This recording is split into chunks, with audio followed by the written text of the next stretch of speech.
กรมอุตุนิยมและอุทกศาสตร์พยากรณ์อากาศวันที่15พฤษภาคม2025ว่า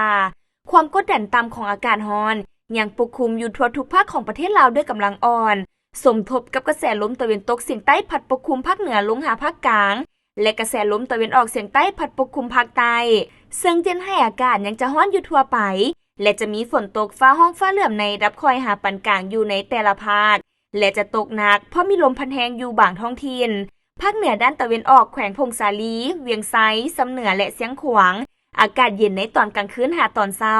และจะมีฝนตกฟ้าห้องฟ้าเหลื่อมในระดับคอยหาปานกลางเพราะมีลมพัดแรงอยู่บางท้องถิ่นหรือนาทีการปกคลุมของฝนเท่ากับ 50% ของภาคอุณหภูมิในระหว่าง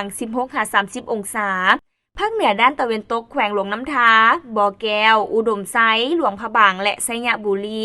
อากาศร้อนพร้อมจะมีฝนตกฟ้าห้องฟ้าเหลื่อมในระดับคอยหาปานกลางและมีลมพัดแรงอยู่บางท้องถิ่นหรือนาทีการปกคลุมของฝนเท่ากับ 40% ของภาคอุณหภูมิในระหว่าง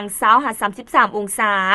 นครหลวงเวียงจันทร์อากาศร้อนพร้อมจะมีฝนตกฟ้าห้องฟ้าเหลื่อมในระดับคอยหาปานกลางและมีลมพัดแรงเป็นบางโอกาสหรือนาทีการปกคลุมของฝนเท่ากับ 50% อุณหภูมิในระหว่าง 25-33 องศา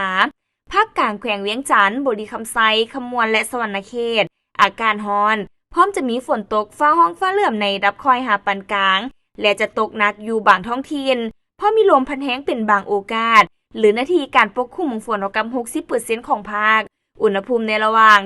23-33 องศาแขวงเซสมบูรณ์อากาศเย็นในตอนเช้าพร้อมจะมีฝนตกฟ้าห้องฟ้าเหลื่อมในระดับคอยหาปานกลางและมีลมพัดแรงเป็นบางโอกาสหรือนาทีการปกคลุมของฝนเท่ากับ 40% อุณหภูมิในระหว่าง 19-30 องศาภาคใต้แขวงสารวันจำปาสักเซกองและอัตตปืออากาศร้อนพร้อมจะมีฝนตกฟ้าห้องฟ้าเหลื่อมในระดับคอยหาปานกลางและจะตกหนักอยู่บางท้องถิ่นเพราะมีลมพัดแรงเป็นบางโอกาสหรือนาทีการปกคลุมของฝนเท่ากับ 50% ของภาคอุณหภูมิในระหว่าง 24-35 องศาสำหรับเขตภูเพียงบริเวณอากาศเย็นพร้อมจะมีฝนตกฟ้าห้องฟ้าเหลื่อมในระดับคอยหาปานกลางและมีลมพัดแรงอยู่บางบริเวณหรือนาทีการปกคลุมของฝนเท่ากับ 60% อุณหภูมิในระหว่าง